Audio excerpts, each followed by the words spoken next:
ನಮಸ್ತೆ ಸ್ನೇಹಿತರೆ, ಎಲ್ಲರಿಗೂ ಸ್ವಾಗತ. ನಾನು TET ಪ್ರಶ್ನೆ ಪತ್ರಿಕೆಗಳನ್ನ ಒಟ್ಟು 5 ಪ್ರಶ್ನೆ ಪತ್ರಿಕೆಗಳನ್ನ ಆಯ್ಕೆ ಮಾಡ್ಕೊಂಡಿದ್ದೀನಿ ಸ್ನೇಹಿತರೆ ಚರ್ಚೆ ಮಾಡಲು. ಇವತ್ತಿನ ಒಂದು ತರಗತಿಯಲ್ಲಿ 2021, 22, 23 ಈ TET ಪ್ರಶ್ನೆ ಪತ್ರಿಕೆಗಳ ಈ ಪ್ರಶ್ನೆ ಪತ್ರಿಕೆಗಳಲ್ಲಿ ಬರುವ ಭೂಗೋಳ ಪ್ರಶ್ನೆಗಳನ್ನ ಮಾತ್ರ ತೆಗೆದುಕೊಂಡು ಚರ್ಚೆ ಮಾಡ್ತಾ ಇದ್ದೀನಿ ನಾನಿವತ್ತು. ಕಳೆದ ತರಗತಿಯಲ್ಲಿ 8ನೇ ತರಗತಿಯ ಶಿಲಾಗೋಳದ ಮೇಲೆ ಪ್ರಶ್ನೆ ಪತ್ರಿಕೆಯನ್ನು ಆಧರಿಸಿ ಮತ್ತು ಮಾದರಿ ಪ್ರಶ್ನೆಗಳನ್ನ ನಾನು ಚರ್ಚೆ ಮಾಡಿದ್ದೀನಿ ಈಗಾಗಲೇ ಸ್ನೇಹಿತರೆ. ಇಲ್ಲಿ ನಾನೊಂದು ಸ್ಟ್ರಾಟಜಿ ಹಾಕ್ಕೊಂಡಿದ್ದೀನಿ. 2023 ಪ್ರಶ್ನೆ ಪತ್ರಿಕೆಗೆ ಅನುಗುಣವಾಗಿ ಒಟ್ಟು ಯಾವ ವಿಷಯದ ಮೇಲೆ ಎಷ್ಟು ಅಂಕಗಳನ್ನು ಅಂತ.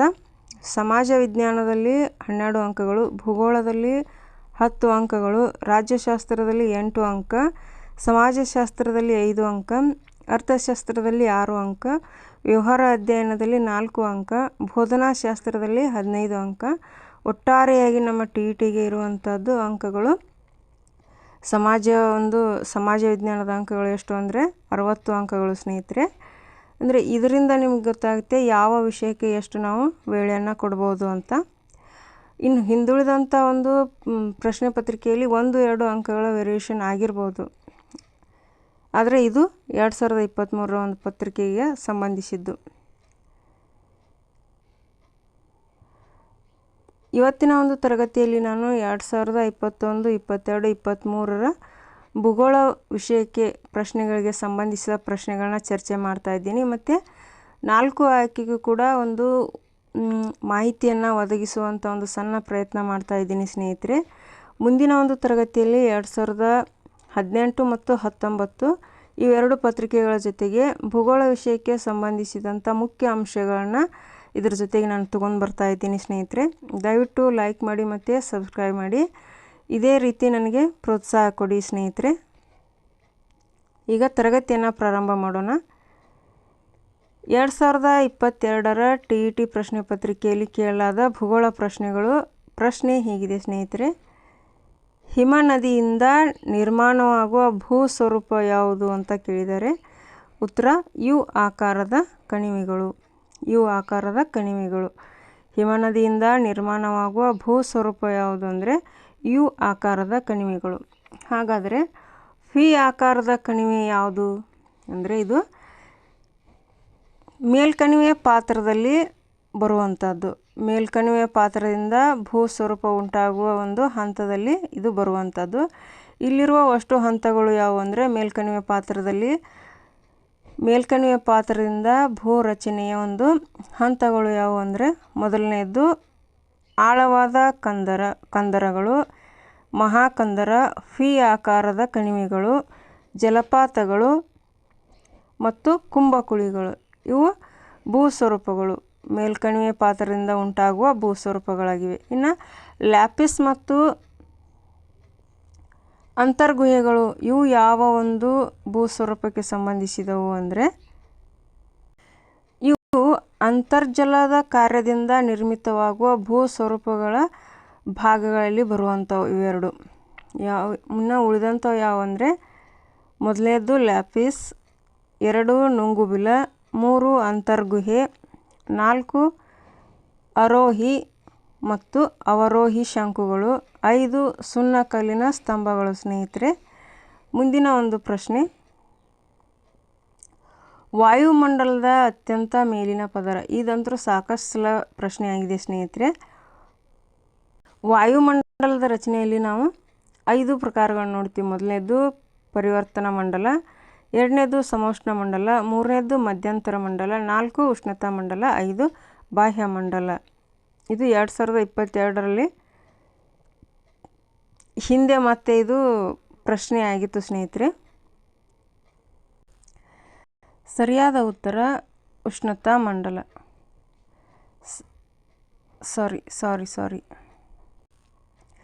ಸರಿಯಾದ ಉತ್ತರ ಬಾಹ್ಯ ಮಂಡಲ. ಅತ್ಯಂತ ಕೆಳಪದರು ಅಂತ ಕೂಡ ಪ್ರಶ್ನೆ ಕೂಡ ಆಗಿದೆ ಸ್ನೇಹಿತರೆ. ಅದು ಪರಿವರ್ತನಾ ಮಂಡಲ. ಅತ್ಯಂತ ಕೆಳಪದರ ಪರಿವರ್ತನಾ ಮಂಡಲ. ಉಷ್ಣತಾ ಮಂಡಲದಲ್ಲಿ ಉಷ್ಣಾಂಶವು ತೀವ್ರವಾಗಿ ಹೆಚ್ಚಾಗಿರುತ್ತದೆ. ಇದನ್ನು ಅಯಾನು ಮಂಡಲ ಕೂಡ ಅಂತ ಕರೀತಾರೆ. ಈ ಅಯಾನುಗಳು ಭೂಮಿಯಿಂದ ಪ್ರಸಾರಗೊಂಡ ರೇಡಿಯೋ ತರಂಗಗಳನ್ನು ಪುನಃ ಭೂಮಿ ಕಡೆಗೆ ಪ್ರತಿಫಲಿಸುತ್ತವೆ. ಮುಂದಿನ ಪ್ರಶ್ನೆ, ಉಷ್ಣ ಸಾಗರ ಪ್ರವಾಹಕ್ಕೆ ಉದಾಹರಣೆ ಅಂತ ಪ್ರಶ್ನೆ ಇದೆ. ಉಷ್ಣ ಸಾಗರಕ್ಕೆ ಉದಾಹರಣೆ ಯಾವುದು ಅಂದರೆ ಗಲ್ಫ್ ಸ್ಟ್ರೀಮ್. ಇನ್ನು ಬೆಂಗಾಲ್, ಫಾಕ್ಲ್ಯಾಂಡ್, ಲ್ಯಾಬ್ರಡಾರ ಇವು ಏನು ಅಂತ ಅಂದರೆ ಸಾಗರ ಪ್ರವಾಹ ಅಂತ ಒಂದು ಅಲ್ಲಿ ಇರುವಂಥ ಕೆಲವು ಭಾಗಗಳಲ್ಲಿ ಇವು ಕೂಡ ಅಂದರೆ ಪೆಸಿಫಿಕ್ ಸಾಗರದ ಪ್ರವಾಹಗಳು, ದಕ್ಷಿಣ ಪೆಸಿಫಿಕ್ ಸಾಗರ ಪ್ರವಾಹಗಳು ಅಂತ ಬರ್ತಾವಲ್ಲ, ಅದರಲ್ಲಿ ಶೀತ ಸಾಗರ ಪ್ರವಾಹಗಳು ಮತ್ತು ಉಷ್ಣ ಸಾಗರ ಪ್ರವಾಹಗಳು ಅಂತ ಬರ್ತವೆ. ಅದರಲ್ಲಿ ಬರುವಂಥವು ಯಾವುವಂದರೆ ಉತ್ತರ ಅಟ್ಲಾಂಟಿಕ್ ಸಾಗರ ಪ್ರವಾಹಗಳಲ್ಲಿ ಶೀತ ಸಾಗರ ಪ್ರವಾಹಗಳಾಗಿರುವಂಥವು ಯಾವ್ಯಾವು ಅಂದರೆ ಲ್ಯಾಬ್ರಡಾರ್ ಒಂದು, ಆಮೇಲೆ ಅದೇ ರೀತಿಯ ಗಲ್ಫ್ ಸ್ಟ್ರೀಮ್ ಇದು ಉತ್ತರ ಅಟ್ಲಾಂಟಿಕ್ ಸಾಗರ ಪ್ರವಾಹದಲ್ಲಿನ ಕೂಡ ಉಷ್ಣ ಸಾಗರ ಪ್ರವಾಹ ಇದೆ. ಉತ್ತರ ಅಟ್ಲಾಂಟಿಕ್ ಸಾಗರ ಪ್ರವಾಹದಲ್ಲಿ ಉಷ್ಣ ಸಾಗರ ಪ್ರವಾಹ ಇದು ಗಲ್ಫ್ ಸ್ಟ್ರೀಮ್ ಆದರೆ, ಉತ್ತರ ಅಟ್ಲಾಂಟಿಕ್ ಸಾಗರ ಪ್ರವಾಹದಲ್ಲಿ ಶೀತ ಸಾಗರ ಪ್ರವಾಹ ಲ್ಯಾಬ್ರಡಾರ್ ಆಗಿದೆ. ಇನ್ನು ದಕ್ಷಿಣ ಅಟ್ಲಾಂಟಿಕ್ ಸಾಗರ ಪ್ರವಾಹಗಳಲ್ಲಿ ಲ್ಯಾಬ್ರಡಾರ್ ಇದು ಫಾಕ್ಲ್ಯಾಂಡ್ ಮತ್ತು ಬೆಂಗಾಲ್ ಇವೆರಡು ದಕ್ಷಿಣ ಅಟ್ಲಾಂಟಿಕ್ ಸಾಗರ ಪ್ರವಾಹದಲ್ಲಿ ಬರುವಂತಹ ಶೀತ ಸಾಗರ ಪ್ರವಾಹಗಳು. ಮುಂದಿನ ಪ್ರಶ್ನೆ, ಕೆಳಗಿನವುಗಳಲ್ಲಿ ಸರಿಯಾದ ಜೋಡಿಯನ್ನು ಗುರುತಿಸಿ.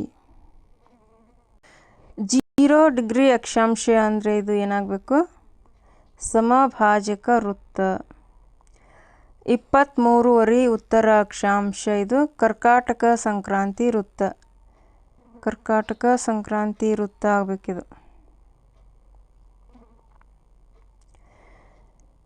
66 ಡಿಗ್ರಿ ಉತ್ತರ ಅಕ್ಷಾಂಶ ಅಂದರೆ ಇದು ಉತ್ತರ ಧ್ರುವ. ಉತ್ತರ ಧ್ರುವ ಆಗಬೇಕು. 66 ಡಿಗ್ರಿ ದಕ್ಷಿಣ ಅಕ್ಷಾಂಶ.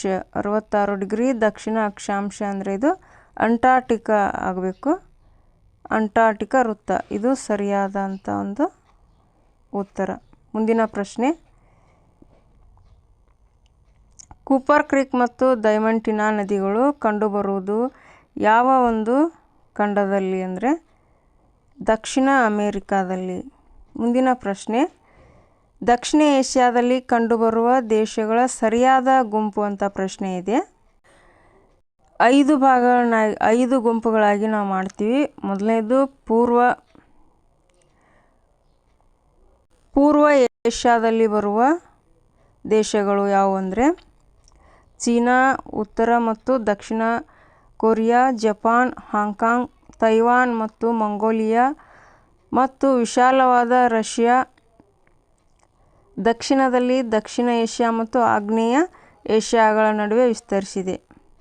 ಆಗ್ನೇಯ ಏಷ್ಯಾದಲ್ಲಿ ಬರುವಂಥ ದೇಶಗಳು Myanmar, Laos, Vietnam, Thailand, Cambodia, Malaysia, Indonesia, Singapore, Brunei ಮತ್ತು ಫಿಲಿಪೈನ್ಸ್ ದ್ವೀಪಗಳು. ಈಗ ದಕ್ಷಿಣ ಏಷ್ಯಾದಲ್ಲಿ ಕಂಡುಬರುವ ದೇಶಗಳು ಯಾವುವು ಅಂದರೆ ಭಾರತ, ಭೂತಾನ್, ಬಾಂಗ್ಲಾದೇಶ್, ನೇಪಾಲ್, ಪಾಕಿಸ್ತಾನ್, ಶ್ರೀಲಂಕಾ ಮತ್ತು ಮಾಲ್ಡೀವ್ಸ್. ಅಂದರೆ ಯಾವುದಾಗತ್ತೆ? ಭಾರತ, ಮಾಲ್ಡೀವ್ಸ್, ಶ್ರೀಲಂಕಾ.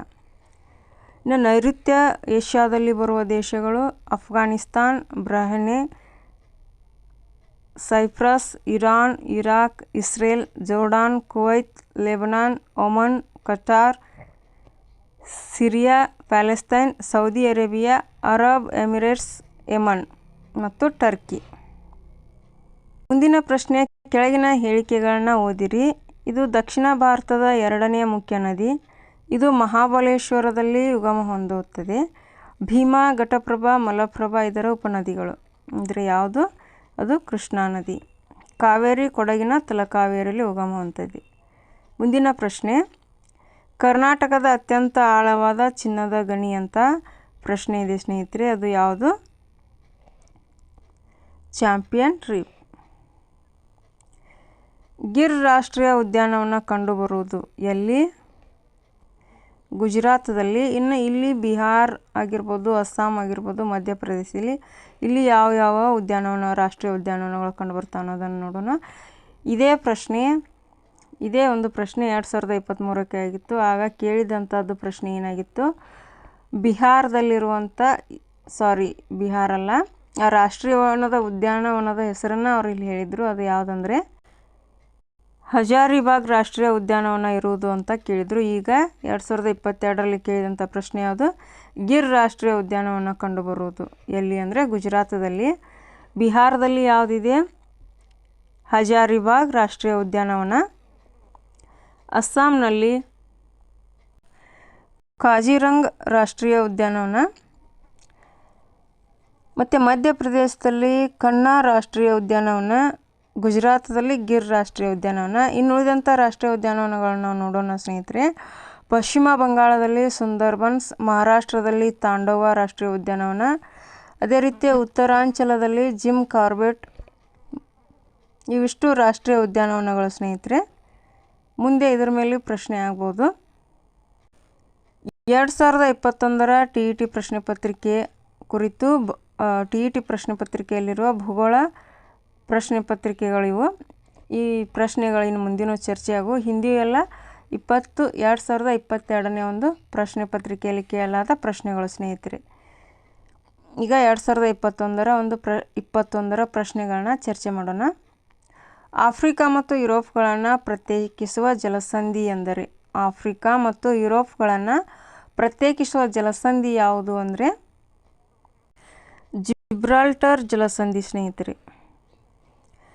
ಪರ್ಷಿಯನ್ ಜಲಸಂಧಿ, ಇದು ಏಷ್ಯಾದ ಪಶ್ಚಿಮ ಭಾಗಕ್ಕೆ ಇರುವಂಥ ಒಂದು ಜಲಸಂಧಿಯಾಗಿದೆ ಸ್ನೇಹಿತರೆ. ಇನ್ನು ಬೇರಿಂಗ್ ಜಲಸಂಧಿ ಉತ್ತರ ಅಮೆರಿಕಾವನ್ನು ಏಷ್ಯಾ ಖಂಡದಿಂದ ಪ್ರತ್ಯೇಕಿಸುವ ಜಲಸಂಧಿ.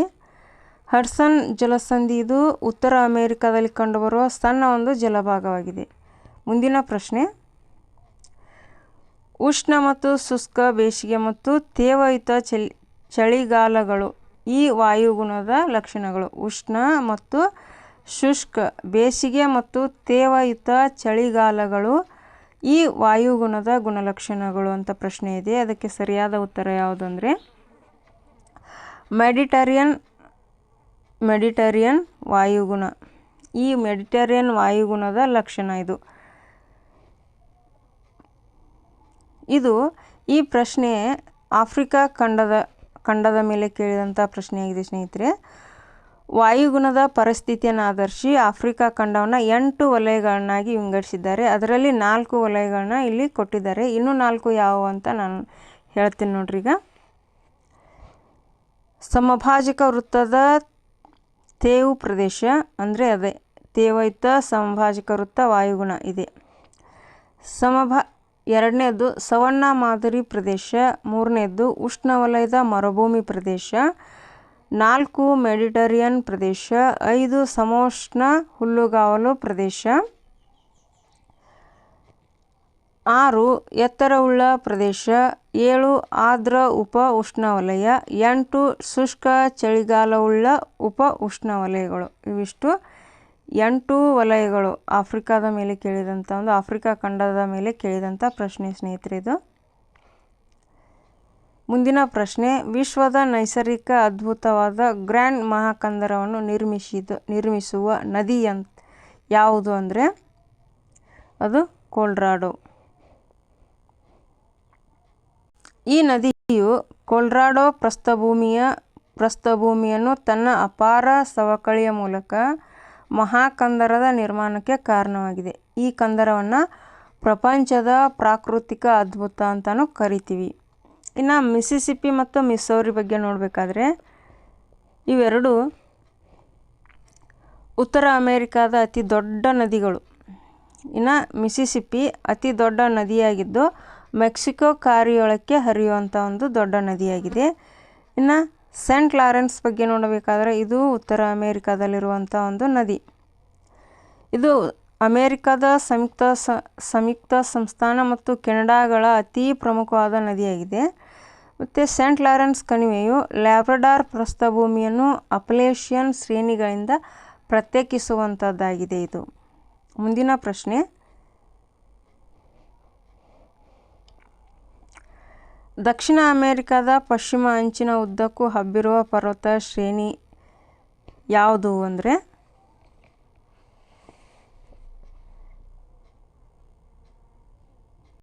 ಆಂಡೀಸ್. ಯಾವುದು ಅಂದರೆ ಆಂಡೀಸ್ ಪರ್ವತ. ಇದೇ ಪ್ರಶ್ನೆಗಳನ್ನ ಮುಂದೆ ಬೇರೆ ಆಯ್ಕೆ ಇಟ್ಟು ಇದೇ ಪ್ರಶ್ನೆಯನ್ನು ಕೇಳಿದ್ದಾರೆ ಸ್ನೇಹಿತರೆ. ಸರಿಯಾದ ಉತ್ತರ ಯಾವುದು? ಆಂಡೀಸ್ ಪರ್ವತ. ಇದು ಅಪಲೇಶಿಯನ್ ಪರ್ವತದ ಬಗ್ಗೆ ನೋಡಬೇಕಾದ್ರೆ ಇದು ಉತ್ತರ ಅಮೇರಿಕಾದಲ್ಲಿರುವಂಥದ್ದು. ನ್ಯೂ ಫೌಂಡ್ ಲ್ಯಾಂಡ್ ಪ್ರದೇಶದಿಂದ ಅಲಬಾಮಾದವರೆಗೂ ವಿಸ್ತರಿಸುವಂಥ ಅಪಲೇಶಿಯನ್ ಪರ್ವತ ಇದು. ಇವು ಪ್ರಾಚೀನ ಮಡಿಕೆ ಪರ್ವತಗಳಾಗಿವೆ. ಈ ಅಪಲೇಶಿಯನ್ ಪರ್ವತಗಳು ಪ್ರಾಚೀನ ಒಂದು ಮಡಿಕೆ ಪರ್ವತಗಳಾಗಿವೆ ಸ್ನೇಹಿತರೆ. ಆಲ್ಪ್ಸ್ ಪರ್ವತದ ಬಗ್ಗೆ ನೋಡಬೇಕಾದ್ರೆ ಇದು ಯುರೋಪ್ ಖಂಡದಲ್ಲಿರುವಂಥ ಒಂದು ಪರ್ವತ. ಇಲ್ಲಿ ಈ ಒಂದು ಪರ್ವತದಲ್ಲಿ ಆಲ್ಪೈನ್ಸ್ ಅನ್ನುವಂಥ ಸಸ್ಯವರ್ಗವನ್ನು ನಾವು ಕಾಣ್ತೀವಿ. ಇನ್ನು ಯುರಾಲ್ಸ್ ಪರ್ವತ ಇದು ಯುರೋಪಿನ ಪೂರ್ವ ಭಾಗದಲ್ಲಿ ಏಷ್ಯಾ ಖಂಡವಿದ್ದು ಅದನ್ನು ಯುರಾಲ್ಸ್ ಪರ್ವತ, ಕಕಾಸಸ್ ಪರ್ವತ ಮತ್ತು ಕ್ಯಾಸ್ಪಿಯನ್ ಸಮುದ್ರಗಳು ಯುರೋಪಿನಿಂದ ಬೇರ್ಪಡಿಸುತ್ತವೆ.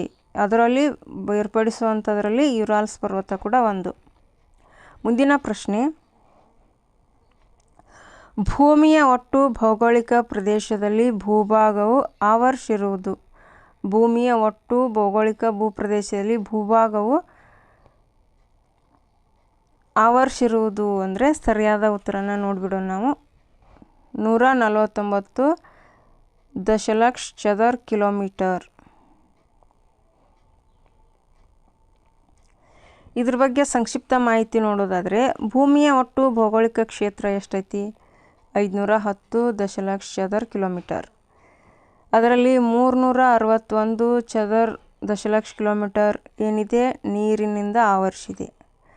ಇದನ್ನು ಪರ್ಸೆಂಟೇಜ್ದಲ್ಲಿ ಕೂಡ ಕೇಳ್ಬೋದು.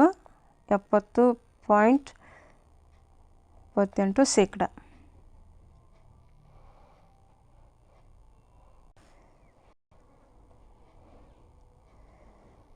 ನೂರ 149 ಇದು ಭೂಭಾಗದಿಂದ. ಭೂಮಿ ಮತ್ತು ಜಲರಾಶಿಗಳ ಕ್ಷೇತ್ರವು 1:2.43 ಅನುಪಾತವನ್ನು ಹೊಂದಿದೆ. ಇದು ಕೂಡ ಪ್ರಶ್ನೆ ಆಗ್ಬೋದು. ಇದು ಪರ್ಸೆಂಟೇಜ್ದಲ್ಲಿ ಎಷ್ಟಾಗ್ಬೋದು? 29.22%. ಮುಂದಿನ ಪ್ರಶ್ನೆ, ಹಿಮನದಿಯ ಸಂಚಯನ ಕಾರ್ಯದಿಂದ ನಿರ್ಮಾಣಗೊಳ್ಳುವ ಭೂ ಸ್ವರೂಪವೆಂದರೆ? ಹಿಮನದಿಯ ಸಂಚಯನ ಕಾರ್ಯದಿಂದ ನಿರ್ಮಾಣವಾಗುವ ಭೂ ಸ್ವರೂಪಗಳು ಎಂದರೆ ಯಾವುವು ಅಂದರೆ ಅದು ರೇವೆ ಮೈದಾನ. ಈ ಕ್ಲಾಸ್ ನೋಡಿದ ಮೇಲೆ ನಿಮಗೆ ಅರ್ಥ ಆಗುತ್ತೆ ಯಾವ್ಯಾವ ಪ್ರಶ್ನೆಗಳು ಎಷ್ಟೆಷ್ಟು ಸತಿ ರಿಪೀಟ್ ಆಗಿದ್ದಾವೆ ಅಂತ ಸ್ನೇಹಿತರೆ. ಬರೀ ಮೂರೇ ಪ್ರಶ್ನೆ ನಾನು ಮೂರು ಪ್ರಶ್ನೆ ಪತ್ರಿಕೆ ಚರ್ಚೆ ಮಾಡ್ತಾ ಇದ್ದೀನಿ ನಾನು. ಇದರಲ್ಲಿ ಸಾಕಷ್ಟು ರಿಪೀಟ್ ಆದಂಥ ಪ್ರಶ್ನೆಗಳಿವೆ.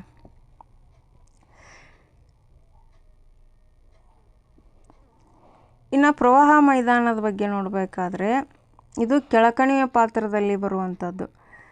ಇಲ್ಲಿರುವಂಥ ಇನ್ನೂ ಕೆಲವು ವಿಧಗಳು ಯಾವಂದರೆ ಪ್ರವಾಹ ಮೈದಾನ, ಸ್ವಾಭಾವಿಕ ದಡಕಟ್ಟೆ, ಶೃಂಗ ಸರೋವರ, ಸುಂದರ್ಬನ್ ಮುಖಜ ಭೂಮಿ, ನೈಲ್ ನದಿ ಮುಖಜ ಭೂಮಿ, ಇವು ಭೂಸ್ವರೂಪಗಳು. ಇನ್ನು ಅವರೋಹಿ ಶಂಕು ಇದು ಯಾವುದು ಅಂದರೆ ಅಂತರ್ಜಲ ಕಾರ್ಯದಿಂದ ನಿರ್ಮಾಣವಾಗುವ ಭೂಸ್ವರೂಪಗಳಲ್ಲಿ ಬರುವಂಥದ್ದು. ಇನ್ನು ಉಳಿದಂಥವು ಯಾವುವು ಈಗಾಗಲೇ ನೋಡಿ ನಾವು ಹಿಂದಿನ ಪ್ರಶ್ನೆ ಪತ್ರಿಕೆಯಲ್ಲಿ. ಲ್ಯಾಪಿಸ್, ನುಂಗುಬಿಲ, ಅಂತರ್ಗುಹೆ, ಆರೋಹಿ ಮತ್ತು ಅವರೋಹಿ ಶಂಕುಗಳು ಮತ್ತು ಸುಣ್ಣದ ಕಲ್ಲಿನ ಸ್ತಂಭಗಳು ಸ್ನೇಹಿತರೆ.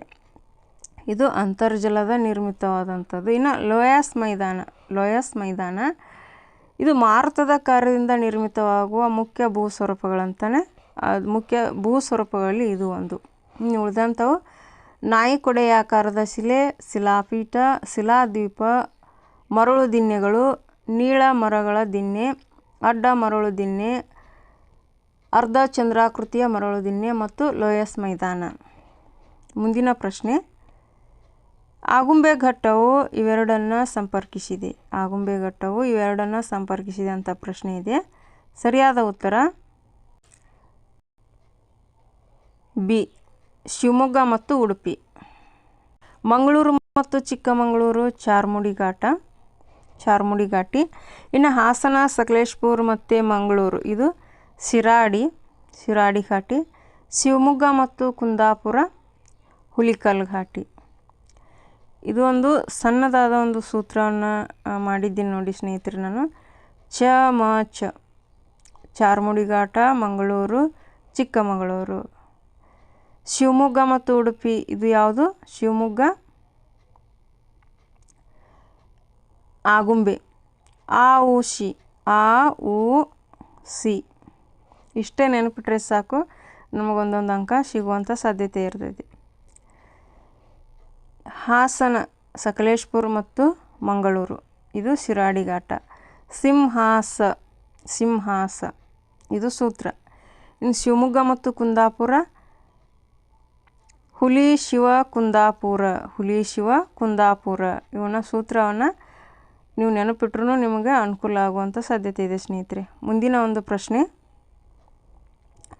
ಕೃಷ್ಣಾ ನದಿಯ ಉಪನದಿಗಳ ಸರಿಯಾದ ಕ್ರಮಣಿಕೆ ಅಂತ ಪ್ರಶ್ನೆ ಇದೆ.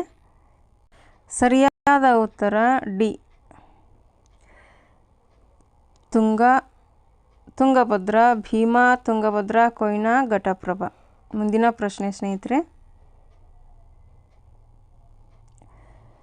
ಭಾರತದ ರಾಷ್ಟ್ರೀಯ ಹೆದ್ದಾರಿ ಪ್ರಾಧಿಕಾರ ಸುವರ್ಣ ಚತುಷ್ಕೋನ ಹೆದ್ದಾರಿ ಯೋಜನೆ ಮತ್ತು ಕಾರಿಡಾರ್ ಯೋಜನೆಗಳಲ್ಲಿ ಸೇರಿರುವ ಹೆದ್ದಾರಿಗಳನ್ನು ಹೆಸರಿಸಿ ಅಂತ ಪ್ರಶ್ನೆ ಇದೆ. ಇದಕ್ಕೆ ಸರಿಯಾದ ಉತ್ತರ 2 ಅಂದರೆ NH4 ಮತ್ತು NH7. ಇನ್ನು ಇದ್ರ ಬಗ್ಗೆ ಸಂಕ್ಷಿಪ್ತವಾಗಿ ನಾವು ನೋಡೋದಾದರೆ, ಕರ್ನಾಟಕದಲ್ಲಿ ಪ್ರಸ್ತುತ 14 ರಾಷ್ಟ್ರೀಯ ಹೆದ್ದಾರಿಗಳನ್ನ ನೋಡ್ತೀವಿ ನಾವು. ಇವು 6 ಪಥಗಳನ್ನ ಹೊಂದಿದಂಥ ಹೆದ್ದಾರಿಗಳಾಗಿರ್ತವೆ. ಮತ್ತು ರಾಯಚೂರು ಮತ್ತು ಕೊಡಗು ಇವೆರಡನ್ನು ಹೊರತುಪಡಿಸಿ ಎಲ್ಲ ಜಿಲ್ಲೆಗಳು ಹೆದ್ದಾರಿಗಳನ್ನ ಹೊಂದಿವೆ. ರಾಯಚೂರು ಮತ್ತು ಕೊಡಗು ಇವು ರಾಷ್ಟ್ರೀಯ ಹೆದ್ದಾರಿಗಳನ್ನ ಹೊಂದಿಲ್ಲ ಸ್ನೇಹಿತರೆ. ರಾಜ್ಯದಲ್ಲಿ ಹಾಯ್ದು ಹೋಗುವ ಇನ್ನಿತರೆ ಪ್ರಮುಖ ರಾಷ್ಟ್ರೀಯ ಹೆದ್ದಾರಿಗಳನ್ನ ಅಂದರೆ NH13, NH17, NH48, NH206, NH209, NH212 ಇವೆಲ್ಲ ರಾಷ್ಟ್ರೀಯ ಹೆದ್ದಾರಿಗಳು ಸ್ನೇಹಿತರೆ. ಮುಂದಿನ ಪ್ರಶ್ನೆ, ಭಾರತದ ಮುಖ್ಯ ನಾಡಿನ ಕರಾವಳಿ ತೀರದ ಉದ್ದ ಎಂದರೆ? ಭಾರತ ನಾಡಿನ ಮುಖ್ಯ ನಾಡಿನ ಕರಾವಳಿ ತೀರದ ಒಟ್ಟು ಉದ್ದ ಎಂದರೆ ಎ, ಸರಿಯಾದ ಉತ್ತರ 6100 ಕಿಲೋಮೀಟರ್. ಇನ್ನು 7516 ಕಿಲೋಮೀಟರ್ ಇದು ಭಾರತದ ಒಟ್ಟು ಇದು ಭಾರತದ ಒಟ್ಟು ಜಲಗಡಿ. ಇದು 15200 ಕಿಲೋಮೀಟರ್ ಇದು ಭಾರತದ ಒಟ್ಟು ಭೂಗಡಿ. 3214 ಕಿಲೋಮೀಟರ್ ಇದು ಭಾರತದ ಉತ್ತರ ದಕ್ಷಿಣದ ಉದ್ದ. ಮುಂದಿನ ಪ್ರಶ್ನೆ, 2021-2022 ಪ್ರಶ್ನೆ ಪತ್ರಿಕೆಗಳನ್ನ ನಾವು ಚರ್ಚೆ ಮಾಡಿದ್ದೀವಿ ಸ್ನೇಹಿತರೆ. ಈಗ ಮೂರನೆಯದ್ದು ಮತ್ತು ಕೊನೆಯ ಪ್ರಶ್ನೆ ಪತ್ರಿಕೆ 2023. ಈ ಒಂದು ಪತ್ರಿಕೆಯಲ್ಲಿ ಕೇಳಲಾದ ಭೂಗೋಳ ಪ್ರಶ್ನೆಗಳನ್ನು ನಾವು ಈಗ ಚರ್ಚೆ ಮಾಡೋಣ. ಸುಪ್ತ ಜ್ವಾಲಾಮುಖಿಗಳಿಗೆ ಉದಾಹರಣೆ ಅಂದರೆ ಸರಿಯಾದ ಉತ್ತರ 1 ವೆಸುವಿಯಸ್ ಮತ್ತು ಕಿಲಿಮಂಜರೋ. ವೆಸುವಿಯಸ್ ಇದು ಇಟಲಿದು, ಆಮೇಲೆ ಕಿಲಿಮಂಜರೋ ಇದು ತಾಂಜೇನಿಯಾದ ಒಂದು ಜ್ವಾಲಾಮುಖಿ. ಉಳಿದಂಥವು ಗೋರಾಂಗೊರೋ ಇದು ತಾಂಜೇನಿಯಾದ್ದು, ಆಮೇಲೆ ಅರ್ಥರ್ಸೀಟ್ ಇದು ಸ್ಕಾಟ್ಲ್ಯಾಂಡ್. ಅರ್ಥರ್ಸೀಟ್ ಇದು ಲುಪ್ತ ಜ್ವಾಲಾಮುಖಿ ಸ್ನೇಹಿತರೆ. ಇದು ಸ್ಕಾಟ್ಲ್ಯಾಂಡ್ ದೇಶದ ಲುಪ್ತ ಜ್ವಾಲಾಮುಖಿ, ಇದು ತಾಂಜೇನಿಯಾದ ಜ್ವಾಲಾಮುಖಿ. ಇನ್ನು ಸ್ಟ್ರಾಂಬೋಲಿ ಮತ್ತು ಎಟ್ನಾ ಇವು ಇಟಲಿಯ ಜ್ವಾಲಾಮುಖಿಗಳು, ಇವು ಜಾಗೃತ ಜ್ವಾಲಾಮುಖಿಗಳು. ಇನ್ನು ಮೌನ್ ಲೋವಾ ಮತ್ತು ಪಿನಾಟುಬೋ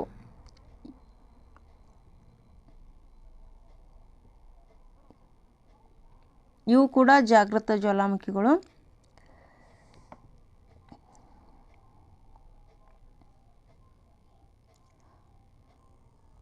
ಮುಂದಿನ ಪ್ರಶ್ನೆ ಸ್ನೇಹಿತರೆ, ಹಿಮನದಿಯ ಕಣಿವೆಯುದ್ದಕ್ಕೂ ಎರಡು ದಡಗಳಲ್ಲಿ ಸಂಚಯನವಾಗುವ ಶಿಲಾವಸ್ತುಗಳನ್ನು ಹೀಗೆ ಕರೆಯುವರು. ಹಿಮನದಿಯ ಕಣಿವೆಯುದ್ದಕ್ಕೂ ಎರಡು ದಡಗಳಲ್ಲಿ ಸಂಚಯನವಾಗುವ ಶಿಲಾವಸ್ತುಗಳನ್ನು ಹೀಗೆ ಕರೆಯುವರು ಅಂತ ಪ್ರಶ್ನೆ ಇದೆ. ಅದಕ್ಕೆ ಸರಿಯಾದ ಉತ್ತರ ಪಾರ್ಶ್ವ ಶಿಲಾನಿಚಯ. ಅಂತ್ಯ ಶಿಲಾನಿಚಯ ಅಂದರೆ ಇವು ಹಿಮನದಿಯ ಅಂತ್ಯಭಾಗದಲ್ಲಿ ಸಂಚಯನಗೊಳ್ಳುತ್ತವೆ. ತಳ ಶಿಲಾನಿಚಯ ಅಂದರೆ ತಳದ ಶಿಲಾನಿಚಯ ಅಂದರೆ ಈ ಹಿಮನದಿಯ ಕಣಿವೆಯ ತಳಭಾಗದಲ್ಲಿ ಶಿಲಾವಸ್ತುಗಳು ಸಂಚಯನವಾಗುವುದನ್ನು ತಳ ಶಿಲಾನಿಚಯ ಅಂತ ಕರೀತಾರೆ. ಮಧ್ಯ ಶಿಲಾನಿಚಯ ಅಂದರೆ ಎರಡು ಹಿಮನದಿಗಳು ಸಂಧಿಸಿದಾಗ ಅವುಗಳ ಪಾರ್ಶ್ವ ಶಿಲಾನಿಚಯಗಳು ಪರಸ್ಪರ ಒಗ್ಗೂಡಿದ್ದು ಇವುಗಳನ್ನು ಮಧ್ಯ ಶಿಲಾನಿಚಯ ಅಂತ ಕರಿತೀವಿ. ಮುಂದಿನ ಪ್ರಶ್ನೆ, ವಾಯುಮಂಡಲದ ಅತ್ಯಂತ ಕೆಳಪದರು. ಈಗ 2022ರಲ್ಲಿ ವಾಯುಮಂಡಲದ ಮೇಲ್ಪದರ ಅಂತ ಪ್ರಶ್ನೆ ಆಗಿತ್ತು. ಈಗ ವಾಯುಮಂಡಲದ ಕೆಳಪದರ ಅಂತ ಪ್ರಶ್ನೆ ಆಗಿದೆ ಸ್ನೇಹಿತರೆ. ವಾಯುಮಂಡಲದ ಅತ್ಯಂತ ಕೆಳಪದರು ಯಾವುದು? ಪರಿವರ್ತನಾ ಮಂಡಲ. ಬಾಹ್ಯಮಂಡಲ ಮೇಲ್ಪದರ. ಸಮೋಷ್ಣ ಮಂಡಲ ಎರಡನೇ ಪದರ. ಸಮೋಷ್ಣ ಮಂಡಲ ಇದು ಎರಡನೇ ಪದರು. ಇದು ಅತಿ ನೇರಳೆ ಕಿರಣಗಳಿಂದ ಜೀವಿಗಳ ರಕ್ಷಣೆ ಮಾಡುವಂಥದ್ದಾಗಿದೆ. ಇಲ್ಲಿ ಓಝೋನ್ ಅನಿಲವು ಅತ್ಯಂತ ಮುಖ್ಯವಾದಂಥದ್ದು. ಇಲ್ಲಿ ಓಝೋನ್ ಅನಿಲ ಜೆಟ್ ವಿಮಾನಗಳು ಹಾರಾಡಲು ಸೂಕ್ತವಾದಂಥ ಒಂದು ಮಂಡಲ ಇದು ಸಮೋಷ್ಣ ಮಂಡಲ. ಇನ್ನು ಉಷ್ಣತಾ ಮಂಡಲದ ಬಗ್ಗೆ ನಾನು ಈಗಾಗಲೇ ಹೇಳಿದ್ದೀನಿ ಸ್ನೇಹಿತರೆ. ಮುಂದಿನ ಪ್ರಶ್ನೆ,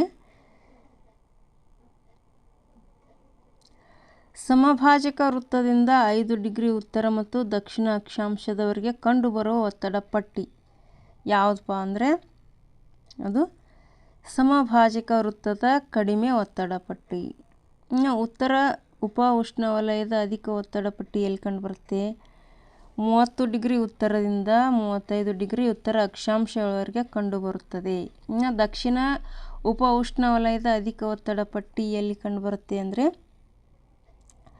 30 ಡಿಗ್ರಿದಿಂದ ದಕ್ಷಿಣದ 35 ಡಿಗ್ರಿ ಅಕ್ಷಾಂಶಗಳವರೆಗೆ ಕಂಡುಬರುವಂಥದ್ದು. ಈ ಉತ್ತರ ಉಪ ಉಷ್ಣವಲಯದ ಅಧಿಕ ಪಟ್ಟಿಗೆ ಇನ್ನೊಂದು ಹೆಸರಿದೆ, ಅದು ಅಶ್ವ ಅಕ್ಷಾಂಶಗಳೆಂದು ಸಹ ಇದನ್ನು ಕರಿತೀವಿ, ಅಶ್ವ ಅಕ್ಷಾಂಶ. ಇನ್ನು ಉತ್ತರದ ಉಪಧ್ರುವೀಯ ಕಡಿಮೆ ಒತ್ತಡ ಪಟ್ಟಿ ಎಲ್ಲಿ ಕಂಡುಬರುತ್ತೆ ಅಂದರೆ 60 ಡಿಗ್ರಿ ಉತ್ತರದಿಂದ 65 ಡಿಗ್ರಿ ಉತ್ತರದವರೆಗೆ ಕಂಡುಬರುತ್ತದೆ. ಮುಂದಿನ ಪ್ರಶ್ನೆ, ಕೆಳಗಿನ ಹೇಳಿಕೆಗಳನ್ನು ಓದಿ ಮತ್ತು ಸರಿಯಾದ ಉತ್ತರವನ್ನು ಆಯ್ಕೆ ಮಾಡಿ. ಎ, ಏಷ್ಯನ್ ಭೂರಾಶಿಯಲ್ಲಿ ಯುರೋಪ್ ಒಂದು ದೊಡ್ಡ ಪರ್ಯಾಯ ದ್ವೀಪ. ಹೌದು. ಬಿ, ಯುರೋಪನ ಪರ್ಯಾಯ ದ್ವೀಪಗಳ ಪರ್ಯಾಯ ದ್ವೀಪ ಎಂದು ಕರೆಯಲಾಗುತ್ತದೆ. ಹೌದು. ಸರಿಯಾದ ಉತ್ತರ ಯಾವುದು? ಎ ಮತ್ತು ಬಿ ಎರಡೂ ಸರಿ. ಕಾರಣ ಏನು? ವಾಸ್ತವವಾಗಿ ಏಷ್ಯನ್ ಭೂರಾಶಿಯಲ್ಲಿ ಯುರೋಪ್ ಒಂದು ದೊಡ್ಡ ಪರ್ಯಾಯ ದ್ವೀಪ.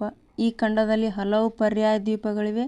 ಇದೇ ಒಂದು ದ್ವೀಪ, ಮತ್ತು ಇದರಲ್ಲಿನ ಹಲವಾರು ದ್ವೀಪಗಳಿವೆ. ಅವು ಉದಾಹರಣೆಗೆ ಯಾವೆಂದರೆ ಸ್ಕ್ಯಾಂಡಿನೇವಿಯಾ, ಐಬೀರಿಯಾ, ಜೆಟ್ಲ್ಯಾಂಡ್, ಬಾಲ್ಕನ್ ಮೊದಲಾದವು. ಆದ್ದರಿಂದ ಇದನ್ನು ಯುರೋಪನ ಪರ್ಯಾಯ ದ್ವೀಪಗಳ ಪರ್ಯಾಯ ದ್ವೀಪ ಅಂತ ಕರಿತೀವಿ. ಮುಂದಿನ ಪ್ರಶ್ನೆ, ರಾಕಿ ಮತ್ತು ಅಲಾಸ್ಕಾ ಪರ್ವತ ಶ್ರೇಣಿಗಳು ಇರುವುದು ಯಾವ ಒಂದು ಖಂಡದಲ್ಲಿ? ಯಾವ ಖಂಡದಲ್ಲಿ? ಉತ್ತರ ಅಮೇರಿಕಾ. ಆಗಲೇ ಈಗ ಹಿಂದೆ ಪ್ರಶ್ನೆ ಪತ್ರಿಕೆ ಬಿಡಿಸಿಲ್ಲ, ಆಗ ಇದ್ರ ಮೇಲೆ ಒಂದು ಪ್ರಶ್ನೆ ಆಗಿತ್ತು ನೋಡ್ರಿ ಸ್ನೇಹಿತರೆ. ಏಷ್ಯಾದಲ್ಲಿ ನಾವು ಹಿಮಾಲಯವನ್ನು ನೋಡ್ತೀವಿ.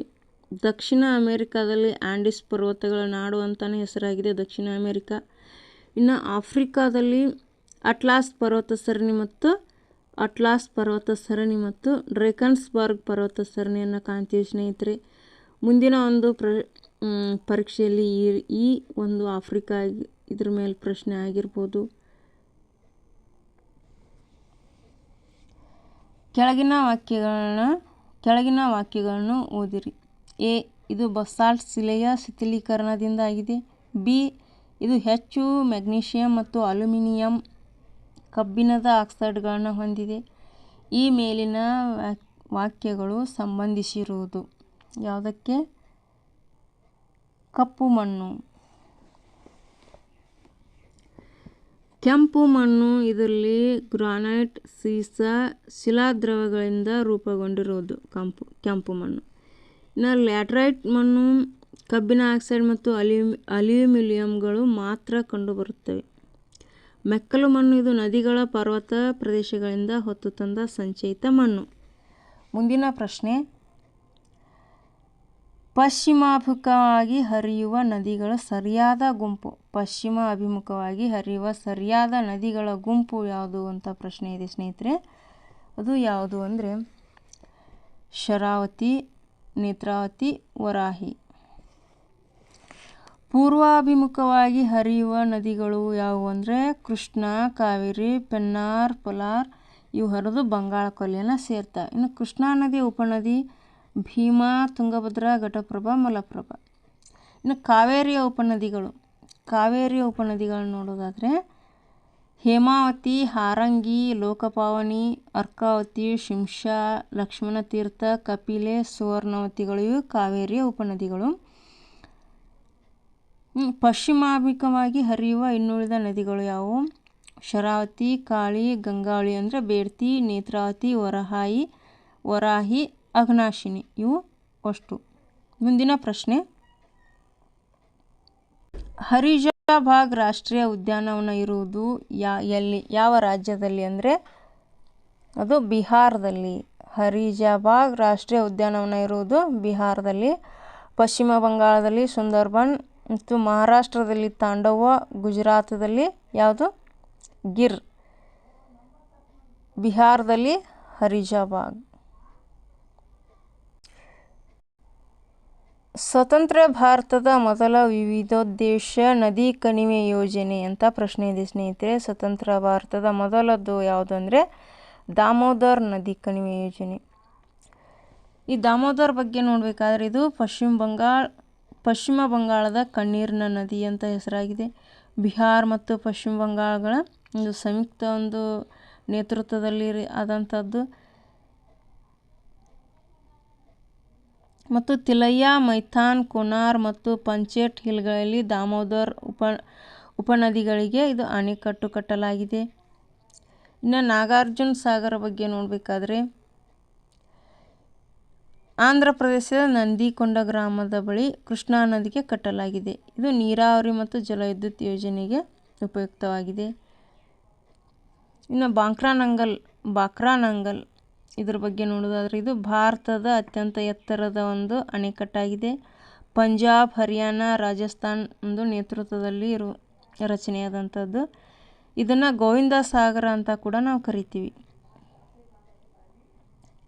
ಹಿಮಾಚಲ ಪ್ರದೇಶದ ಬಾಕ್ರಾ ಮತ್ತು ನಂಗಲ್ ಎಂಬಲ್ಲಿ ಸಟ್ಲೇಜ್ ನದಿಗೆ ಕಟ್ಟಲಾಗಿದೆ. ಈ ಅಣೆಕಟ್ಟನ್ನು ಕಟ್ಟಲಾಗಿದೆ.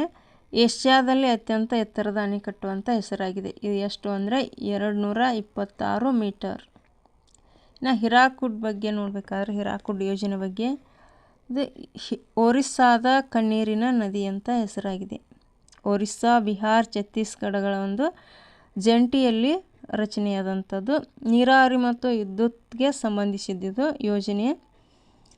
ಒರಿಸ್ಸಾದ ಸಂಬಲ್ಪುರ್ ಜಿಲ್ಲೆಯಿಂದ 10 ಕಿಲೋಮೀಟರ್ ದೂರದಲ್ಲಿ ಮಹಾನದಿಗೆ ಅಣೆಕಟ್ಟು ಕಟ್ಟಲಾಗಿದೆ. ಭಾರತದಲ್ಲಿ ಅತ್ಯಂತ ಉದ್ದವಾದಂಥ ಅಣೆಕಟ್ಟಾಗಿದೆ. ಇದಿಷ್ಟು ಒಂದು ಪ್ರಶ್ನೆ ಪತ್ರಿಕೆಗಳ ಚರ್ಚೆಯಾಗಿತ್ತು ಸ್ನೇಹಿತರೆ. ಈ ತರಗತಿ ನಿಮಗೆ ಇಷ್ಟ ಆದಲ್ಲಿ ದಯವಿಟ್ಟು ಸಬ್ಸ್ಕ್ರೈಬ್ ಮಾಡಿ ಮತ್ತು ಲೈಕ್ ಮಾಡಿ. ಇನ್ನು ಮುಂದಿನ ತರಗತಿ ಇನ್ನೂ 2 ಪ್ರಶ್ನೆ ಪತ್ರಿಕೆ ಉಳಿದಂಥ ಪ್ರಶ್ನೆ ಪತ್ರಿಕೆಗಳು ಮತ್ತು ಭೂಗೋಳಕ್ಕೆ ಸಂಬಂಧಿತ ಮುಖ್ಯ ಅಂಶಗಳ ಜೊತೆಗೆ ನಾನು ತರಗತಿಯೊಂದಿಗೆ ನಾನು ನಿಮಗೆ ಮತ್ತೆ ಭೇಟಿಯಾಗ್ತೀನಿ ಸ್ನೇಹಿತರೆ. ಧನ್ಯವಾದಗಳು.